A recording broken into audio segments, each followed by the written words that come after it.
आपके सामने आपकी 10th की हिंदी की विषय अध्यापिका एक बार फिर से आपके सामने आई हूँ। और आज तो इंटरेस्टिंग चैप्टर के साथ, कौन सा? लखनवी अंदाज। लखनवी अंदाज ये जो है चैप्टर क्षितिज, आपकी जो मैन बुक, उसमें जो गद्य पोर्शन है उसका 3rd चैप्टर है लखनवी अंदाज। जैसे कि नाम से स्पष्ट है, लखनवी अंदाज यानी लखनऊ में रहने वाले लोगों का अंदाज। लखनऊ जो कि नवाबों की क्या मानी जाती है, शहर मानी जाता है, नगरी मानी जाती है, तो इसमें उसी के बारे में बताया गया है। अब पाठ को शुरू करने से पहले, यानी पाठ को शुरू करना है उससे पहले थोड़ा सा हम उनके बारे में जान लें कि ये जो है इसके जो लेखक हैं, सुप्रसिद्ध कहानीकार कथाकार, वो है यशपाल जी। तो यशपाल के बारे में जानना कि यशपाल का जन्म स्थान, उनके माता पिता, कैसे उन्होंने योगदान दिया साहित्य के क्षेत्र में, तो वो सब कुछ पहले हम लेते हैं एक एक करके। यशपाल जिनका जन्म तिथि 3 दिसंबर 1903, जो यशपाल, उनकी जो जन्म तिथि 3 दिसंबर 1903, उसमें उनका हुआ था जन्म।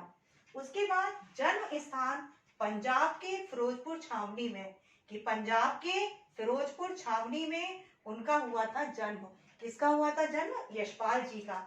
पिता का नाम था इनका लाला हीरा लाल। पिता का नाम लाला हीरा लाल। उसके अलावा माता का नाम था प्रेमा देवी। क्या नाम था माता का? नाम प्रेमा देवी। उसके अलावा इनका जो मृत्यु वो हुई 23 दिसंबर 1979 में, यानी इनकी जो मृत्यु तिथि वो 23 दिसंबर 1979। अब ये तो हो गया उनके बारे में, थोड़ा सा और उनके बारे में जान लेते हैं कि इनका जो जन्म हुआ था 1903 में हुआ था, पंजाब के फिरोजपुर छावनी में हुआ था। इनकी माता का नाम था प्रेमा देवी और पिता का नाम था लाला हीरा लाल था। उसके अलावा हिंदी साहित्य के कथाकारों में, कहानीकारों में महत्वपूर्ण स्थान है इन्हें कहानी के क्षेत्र में। पहले इन्होंने कहानी लिखना शुरू किया, उसके बाद उपन्यास, आत्मकथा, यात्रा वृत्तांत वगैरह भी इन्होंने लिखा, उसमें भी उन्होंने योगदान दिया अपना। किसने? ये सुप्रसिद्ध कहानीकार कथाकार हमारे जो जाने जाते हैं, कौन? यशपाल जी। अब उसके अलावा क्या है कि वे एक साथ ही क्रांतिकारी और लेखक दोनों रूपों में जाने जाते हैं, क्योंकि स्वतंत्रता आंदोलन का समय चल रहा था। और मैंने जैसे बताया ही है कि जो साहित्यकार होते हैं वो अपनी लेखनी के माध्यम से ऐसा लिखते हैं कि जिसके से क्या होता है, लोगों में जोश भावना जागृत हो, लोग उत्साहित हो। तो उस समय उन्होंने अपनी तरह से योगदान दिया था, तो उसमें यशपाल जी ने भी दिया था। और इसके लिए इन्होंने फरारी और क्या करना पड़ा था, जेल की यातना भी करनी पड़ी थी। और जेल में जब ये थे तभी इन्होंने क्या किया था कि अपनी आरंभिक कहानी रचना करना शुरू कर दिया था। और जब ये विद्यार्थी थे तो विद्यार्थी जीवन में ही इन्होंने क्या किया था, यशपाल ने क्रांतिकारी आंदोलन से जुड़े रहे। अपने विद्यार्थी जीवन से, स्टूडेंट लाइफ से ही ये किस में जुड़े रहे? क्रांतिकारी आंदोलन में जुड़े रहे। जेल की यातना भी की इन्होंने और वहीं पर आरंभिक इन्होंने रचनाएं की, कहानियां लिखी। उसके बाद कहानियों के बाद इन्होंने निबंध भी लिखे और उसके अलावा कहानी संग्रह, उपन्यास, यात्रा साहित्य, आत्मकथा भी इन्होंने लिखी। किसने लिखी? इन्होंने लिखी। किसने? यशपाल जी ने। अब क्या था कि यशपाल जी ने क्या था, साहित्य में इनको जो इनकी एक रचना थी उसके पर उनको जो उपन्यास था उनका मेरी तेरी उसकी बात, ये जो उपन्यास, इस उपन्यास की इतनी प्रसिद्धि मिली इनको कि इनको जो साहित्य अकादमी पुरस्कार वो भी इनको दिया गया, इनको प्राप्त हुआ। किनको प्राप्त हुआ था? इनको, यशपाल जी को, जो कि सुप्रसिद्ध कहानीकार कथाकार के नाम से जाने जाते हैं। और जो इनकी मृत्यु, वो उनकी मृत्यु 23 दिसंबर 1979 में हुई इनकी मृत्यु। तो ये है उनके बारे में, यानी उनका जीवन परिचय। अब हम चलते हैं इनकी रचनाओं के ऊपर कि इनकी रचनाएं कौन कौन सी। तो इनका रचना संग्रह, कहानी संग्रह, सबसे पहले पिंजरे की उड़ान, तर्क का तूफान, उत्तराधिकारी, मानदान, फूलों का कुर्ता आदि।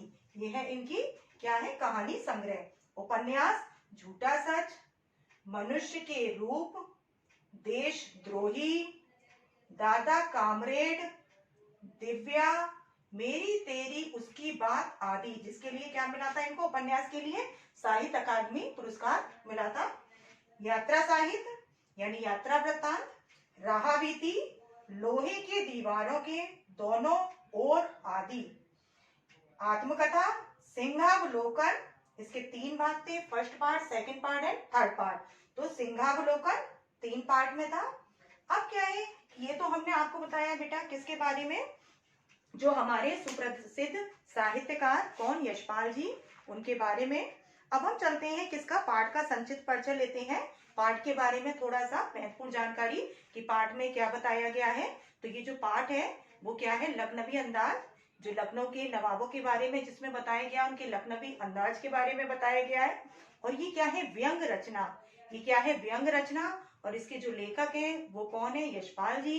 इस कहानी के माध्यम से उन्होंने क्या किया है कि ये कहानी लखनऊ के नवाबों की झूठी नवाबियत को इंगित करती है, कि उनकी झूठी नवाबियत को इंगित करने से क्या मतलब है कि आज क्या है कि उनकी नवाबियत चली गई है, लेकिन उसके बावजूद भी वो काल्पनिक जगत में जी रहे हैं, वास्तविकता से दूर काल्पनिक दुनिया में जी रहे हैं, आज भी झूठे दिखावे की दुनिया में जी रहे हैं, है ना। और अपने सामंती रौब बनाए रखने के लिए वो क्या करते हैं, दोहरी जिंदगी जीते हैं, कि अपने सामंती रौब को बनाए रखने के लिए क्या करते हैं, दोहरा जीवन जी रहे हैं, दोहरी जिंदगी जी रहे हैं। और इसके लिए यदि उन्हें तमाम ऊट पटांग हरकतें भी करनी पड़ती है तो भी वो उससे बाज नहीं आते, है ना। तो ये जो कुल मिलाकर जो कहानी है हमारी, कौन सी, ये लखनवी अंदाज, उसमें लखनऊ के नवाबों के बारे में बताया गया है, झूठी नवाबियत के बारे में, झूठे दिखावे के बारे में, कि भले ही क्या है कि क्या है, नवाबी थी पहले उनके, है ना, खानदानी रईस थे ये लोग,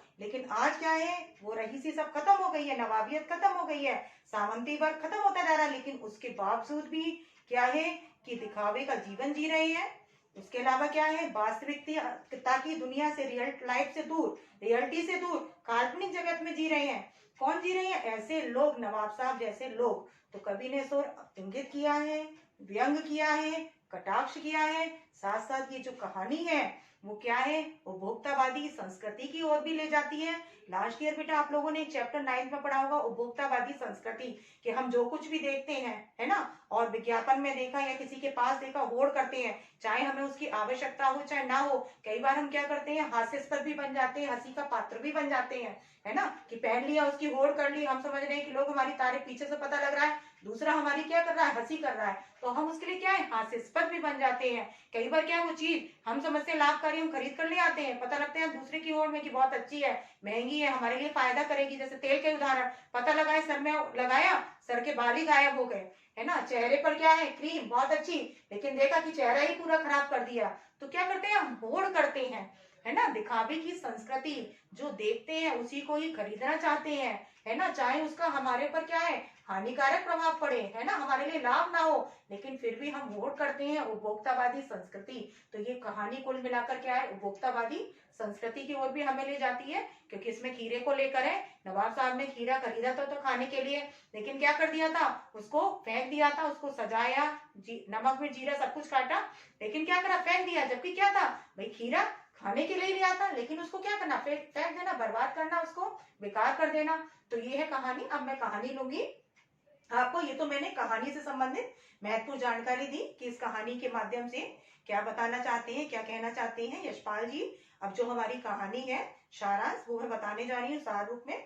क्या है कि, और इसके जो शीर्षक बिंदु है सब कॉपी पेन ले ले बेटा, नोट कर ले, क्योंकि कहानी में शीर्षक बिंदु के आधार पर आपको बताऊंगी कि हमारे ये शीर्षक बिंदु है। 5 शीर्षक बिंदु में कहानी है, और इन 5 शीर्षक बिंदुओं को लेकर मैं आपको पूरी कहानी समझाने जा रही हूँ।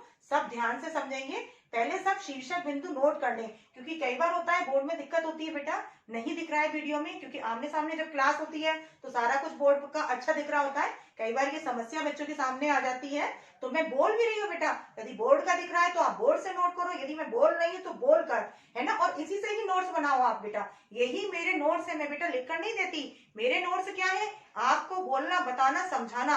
आप वीडियो को पूरी तरह से देखो, और मैं बार बार कहती हूँ ईयरफोन्स लगाकर सुनो बेटा, ताकि आपको सब क्लियर रहे, सब कुछ समझ में आए। नहीं समझ में आता, कहीं कंफ्यूजन है, आप रोक दो, दोबारा सुनो। यही मेरे नोट्स है बेटा, और इसी से ही आप अपना अभ्यास करेंगे, अपने नोट्स बनाएंगे।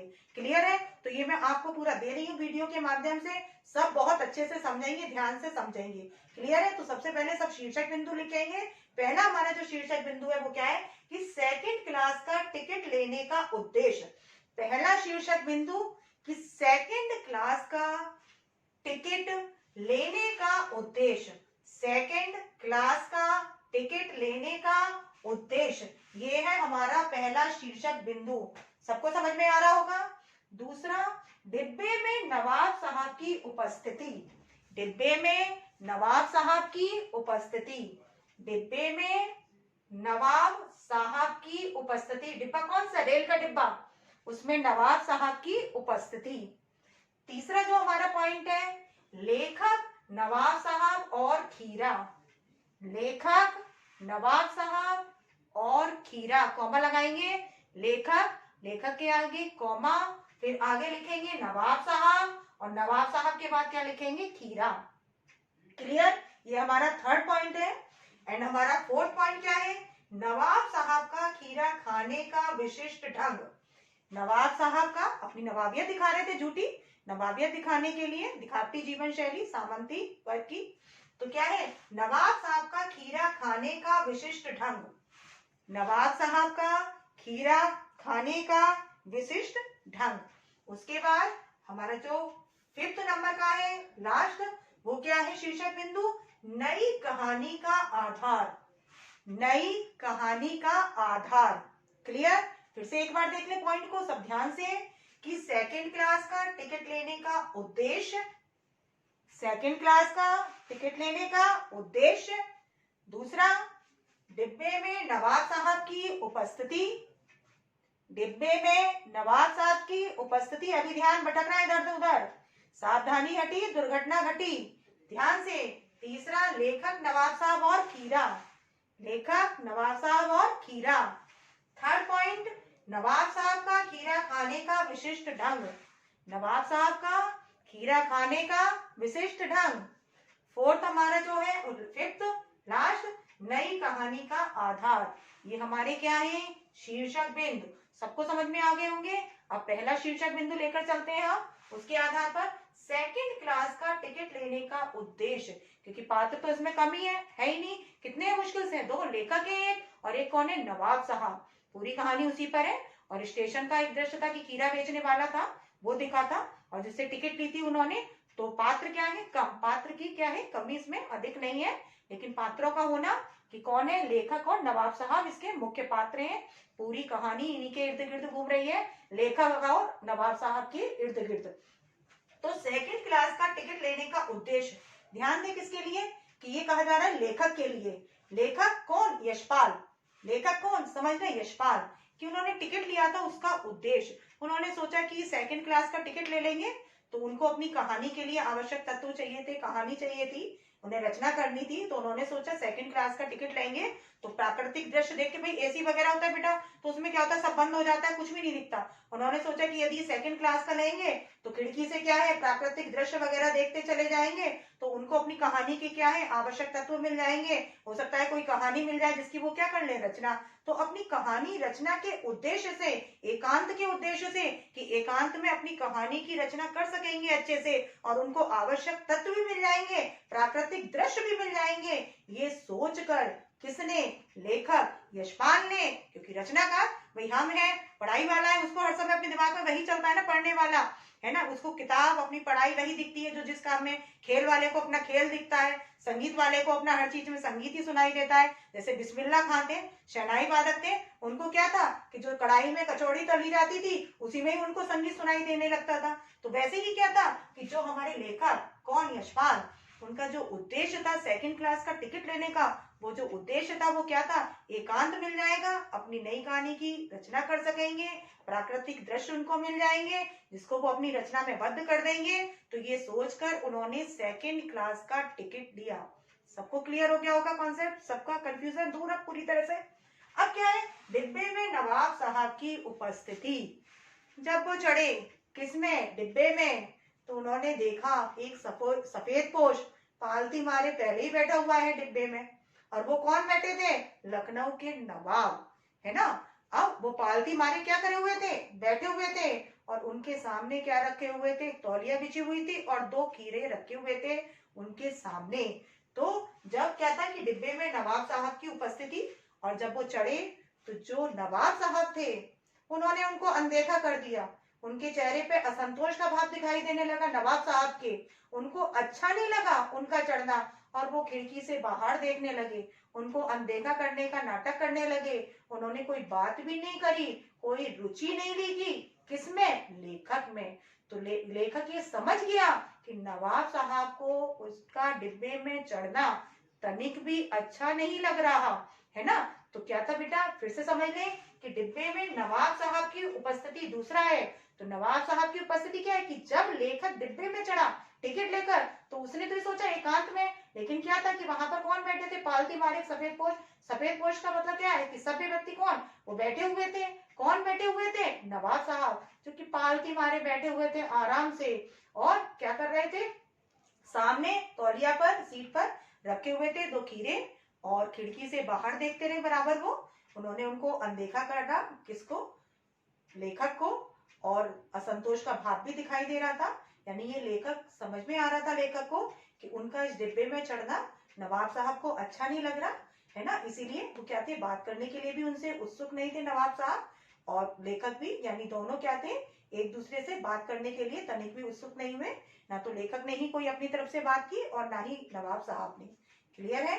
अब नेक्स्ट क्या है कि लेखक, नवाब साहब और खीरा, कि जब वहां पर चढ़ गए, अब क्या था कि लेखक था, नवाब साहब, अब खीरा, 3 चीजें थी, है ना। अब क्या था कि जो नवाब साहब, वो पहले तो यही सोचते रहे कि अब कैसे खीरा खा पाएंगे। खाने के लिए तो उन्होंने खीरे ही लिया था कि कोई होगा नहीं इस डिब्बे में, एकांत में रहूंगा, आराम से क्या करूंगा, खीरे का स्वाद लूंगा, खीरा खाऊंगा। लेकिन खीरा क्या उनके लिए तुच्छ चीज लग रही थी, उनको छोटी चीज लग रही थी। उनको लग रहा था कि वो कैसे खाएं खीरे को। अब समय भी निकलता जा रहा था, देर होती जा रही थी काफी समय। अब तो उन्होंने क्या सोचा, उन्होंने क्या किया, सबसे पहले कि खीरा लिया, खीरे का प्रस्ताव यानी निमंत्रण दिया खाने के लिए। किसको दिया उन्होंने, पहले निमंत्रण दिया लेखक को, है ना, खाने के लिए आग्रह किया कि आप खीरा खाएंगे, जैसे पूछ लेते हैं कि आप खीरा खाएंगे। तो उन्होंने क्या कर दिया, लेखक ने मना कर दिया, किससे, खीरा खाने किसे। आप देखते रहे, प्रतीक्षा करते रहे थोड़ी देर, लेकिन थोड़ी देर के बाद फिर उठे, और उन्होंने क्या किया कि खीरे को पहले क्या करा, तौलिया से पहुंचा। उसके बाद क्या किया कि सीट के नीचे ही उनके क्या रखा हुआ था, लोटा पानी भरा, उसको उन्होंने उठाया और खिड़की से बाहर हाथ करके खीरे को धो दिया, है ना। पहले क्या करा उन्होंने, खिड़की से बाहर अपना हाथ ले गए, लोटा लिया पानी और उससे खीरे को अच्छे से धो लिया, तौलिए पे रखा, उसको पोंछा। फिर क्या करा, उसका सर उड़ा दिया, किसका, खीरे का, कि सर उड़ा दिया, और उसको गोदा, उसका झाग निकाला। किसने, नवाब साहब ने, कि पहले उसका सर उड़ा दिया, सर उड़ाने के बाद क्या किया, उसको गोदा, और उसमें क्या निकाला, झाग। अब झाग निकालने के बाद क्या किया, उसको छीला, उसकी बड़े करीने से, बड़े सुंदर तरीके से क्या बना दी, उसकी फाके, एहतियात के साथ, बड़े एहतियात के साथ, है ना, बड़ी अच्छे से किराने से क्या करने लगे, वो एक एक फाक को बनाने लगे, काटने लगे। अब उसको काट कर उन्होंने फिर क्या करा, उसको तौलिए पर अच्छी तरह से सजा दिया। सजाने के बाद उस पर नमक, मिर्च, जीरा, जो कि लखनऊ के स्टेशन पर दिया जाता है, बालम खीरा मिलता है, तो स्वाद के लिए वहां जो बेचने वाले होते हैं वो खीरा खाने के लिए कि खीरा अच्छा लगे, तो नमक, मिर्च, जीरा की पुड़िया थमा देते हैं जो लेता है, खरीदता है खीरा। तो इनको क्या था कि इन्होंने नमक डाला, उसमें लाल मिर्च डाली, जीरा डाला, और क्या था कि उसको सजा दिया। और तब तक उनकी जीभ में स्वाद भी आता जा रहा था, उनके चेहरे से समझ में आ रहा था कि उनके मुंह में क्या आ रहा है, पानी। तो ये आ गया आपका क्या है, लेखक, नवाब साहब और खीरे का वर्णन। क्लियर है। अब क्या है कि नवाब साहब का खीरा खाने का विशिष्ट ढंग। अब देखें कि नवाब साहब की नवाबियत, खीरा खाने का विशिष्ट ढंग, एक बार फिर से उन्होंने लेखक से आग्रह किया। अब लेखक, आत्मसम्मान का भाव था, सेल्फ रेस्पेक्ट तो सभी की होती है, एक बार मना कर चुका था। अब लेखक का मन तो लेखक का भी हो रहा था खाने का, लेकिन कैसे खाए लेखक, क्योंकि एक बार मना कर चुका था, सेल्फ रेस्पेक्ट की बात थी। तो जब आग्रह किया तो उसने क्या कर दिया, लेखक ने मना कर दिया। अब क्या था, नवाब साहब वो तो अपनी नवाबियत में जी रहे थे, उनको लग रहा था कि यदि वो खीरा खाएंगे तो कहीं क्या ना हो जाए, उनकी नवाबियत फीकी ना पड़ जाए, ये लेखक जो बैठा है वो ये ना सोचे कि नवाब साहब है तो नवाब साहब, लेकिन क्या कर रहे हैं, खीरे को खा रहे हैं, छोटी चीज, सस्ती चीज, है ना। तो उनको ये क्या लग रहा था, लेखक को ऐसा लग रहा था। तो जब उन्होंने मना किया तो लेखक ने क्या किया, उसने, नवाब साहब ने, कि जो फाके थी उस फाक को क्या करा, उन्होंने एक एक अपने मुंह के पास तक ले गए, होठ के पास तक, स्वाद लिया, ऐसा लग रहा था। और ली उस फाक को और खिड़की के पार फेंक दी। ऐसे ही उन्होंने हर फाक के साथ किया। फिर दूसरी फाक उठाई उन्होंने, मुंह तक ले गए, होठ तक ले गए और क्या किया उन्होंने, खिड़की के बाहर फिर उसको फेंक दी। सारी फाकें एक एक करके ये क्रम चलता रहा और लास्ट में उन्होंने क्या किया, उनको ये लगने लगा मतलब उन्होंने कि स्वाद उन्होंने ले लिया है और साथ साथ डकार भी ले ली उन्होंने। किसने ले ली? नवाब साहब ने, कि उन्होंने स्वाद भी ले लिया, स्वाद का दिखाने लगे कि उन्होंने क्या कर लिया, स्वाद ले लिया और साथ साथ क्या कर ली उन्होंने, डकार भी ले ली। काल्पनिकता, मैंने बताया ना कल्पना जगत में जीने वाले वास्तविकता की दुनिया से दूर, तो ऐसा करने लगे। कौन किया ऐसा? नवाब साहब ने अपनी नवाबियत दिखाने के लिए, अपनी झूठी शान दिखाने के लिए, झूठा रौब दिखाने के लिए, सामंती रौब दिखाने के लिए, पैसे का गुरूर कि भाई हम नवाब साहब है तो कीड़ा जैसी तुच्छ चीज कैसे खा ले, तो इसके लिए उन्होंने क्या करा, एक एक फाक को क्या करा, जबकि लिया क्या होगा उन्होंने, खाने के लिए ही, लेकिन सिर्फ लेखक को देखकर उन्होंने क्या किया, अपनी झूठी नवाबियत दिखाने के उसमें क्या करा, और एक एक फाकों को फेंक दिया। अब क्या है, नई कहानी का आधार। अब लेखक को अपनी नई कहानी का आधार, लेखक सोच में पड़ गया कि जब क्या है, बिना खाए किसी चीज का स्वाद ले लिया जाए और डकार भी आ जाए, तो बिना विचार घटना और पात्रों के कहानी क्यों नहीं लिखी जा सकती। यानी बिना विचार घटना और पात्रों के भी हम क्या लिख सकते हैं, कहानी। ये किसने सोचा? लेखक ने, क्योंकि लेखक को तो सब आवश्यक तत्व चाहिए था ना, सारी चीजें, तो लेखक ने ये सोचा। नई कहानी का आधार उसको मिल गया कि नई कहानी का जो आधार है, वो आधार किससे मिला उन्होंने, किससे, नवाब साहब जैसे लोगों से। तो लेखक सोच में पड़ गया कि इन्होंने खीरा खाया नहीं, इनको स्वाद भी मिल गया, डकार भी आ गई, इनका पेट भी भर गया, तो जब ऐसा हो सकता है कि बिना खाए हम किसी चीज का स्वाद ले लें और डकार भी ले लें, तो ये संभव क्यों नहीं है, ये पॉसिबल क्यों नहीं है कि बिना विचार घटना और पात्रों के भी हम कहानी लिख सकें। यानी हम लिख सकते हैं। ये किसने सोचा? लेखक ने। तो ये वहीं पर कहानी एंड हो जाती है, कहानी का समापन होता है। अब इसके बाद बेटा ये तो कहानी है। अब आप लोगों ने 5 शीर्षक बिंदुओं में कहानी को समझा। खीरे के खाने तक मत रह जाना कि आप भी बस खीरे का स्वाद लेते रह जाओ, नमक मिर्च जीरा डला हुआ है ना, कटा हुआ फाके, और उसका स्वाद में ही आप खो गए हो। ऐसा ना करना बेटा, क्योंकि व्यंग रचना है, इसमें पूरी तरह से व्यंग किया है किसने, सुप्रसिद्ध कहानीकार यशपाल जी ने। तो ये व्यंग्यात्मक शैली में लिखी हुई है, इसमें व्यंग छिपा हुआ है। अब ये सब व्यंग आपको बताने हैं, क्योंकि जो आपका टास्क है नेक्स्ट क्लास के लिए, वो आपका जो टास्क है वो मैं आज का आपको दे रही हूँ। क्या है कि लखनवी अंदाज पाठ में नहीं संदेश बताइए, कि लखनवी पाठ, और ये मैं जो आंसर दूंगी आज नहीं दूंगी, आपको बताऊंगी कल, लेकिन तब तक आप टास्क भेजेंगे, आप सोचेंगे कि इसमें क्या है, कि लखनवी अंदाज पाठ में निहित संदेश बताइए। ये है टास्क, ठीक है। और सब इसको क्या करेंगे ध्यान से, ठीक है। और जो बच्चे हैं कि जो है कि ये जो टास्क है ये भी है आपके लिए, और एक और भी मैं दे देती हूँ, आप इसमें कमेंट बॉक्स में आप डाल सकते हो। क्या डाल सकते हो इसमें, आप लाइक करते हो ना, है ना, और उसमें क्या करते हो, शेयर सब्सक्राइब वगैरह करते हो ना, कमेंट बॉक्स में डालते हो ना, तो आप उसमें ये भी डाल सकते हो कि आप कैसे खीरा खाते हैं। आप अपने बारे में भी बता सकते हो कि आप किस तरीके से, इसी तरह से न खाते हो, बड़े करीने से, सजाकर, एहतियात से, है ना, कि स्वाद आ जाए, इसी तरह से आप भी खाते हो क्या। तो आप ये भी डाल सकते हो कि आप किस तरीके से खीरा खाना पसंद करते हैं, तो ये भी आप डाल सकते हो कमेंट बॉक्स में। लेकिन जो आपका मेन टास्क है वो आपका क्या है कि लखनवी अंदाज पाठ में निहित आपको संदेश को बताना है। क्लियर है?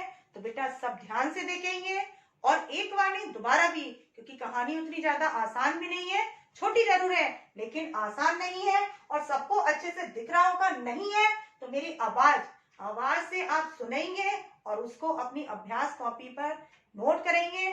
सारांश यानी कहानी, आज मैंने आपको कहानी समझाई है शीर्षक बिंदु में, तो आपका काम है क्या है, कहानी यानी सारांश लिखना। तो आपका जो अभ्यास कार्य है वो आपका अभ्यास कार्य क्या है, सारांश। क्योंकि अब मैं हर चीज वीडियो में ही बताऊंगी, क्योंकि आप जब तक वीडियो नहीं देखेंगे तब तक नहीं होगा, क्योंकि इससे ये पता लगेगा कि कितने बच्चों ने देखी है, और हर एक के लिए कंपलसरी हो जाएगा वीडियो देखना, तभी वो अपना काम कर पाएगा। तो अभ्यास कार्य है जो आपका कल का, वो अभ्यास कार्य क्या है, आपका पाठ का सारांश लिखना, और आपका जो टास्क है वो टास्क वर्क क्या है आपका, लखनवी अंदाज पाठ में निहित संदेश को बताना, और आप ये भी बता सकते हो इसमें कि आप किस तरह से खाते हैं खीरा, कमेंट बॉक्स में डालिए। क्लियर है? तो इसी के साथ नेक्स्ट क्लास में मिलेंगे क्वेश्चन आंसर के साथ। तब तक के लिए बाय, टेक केयर बेटा।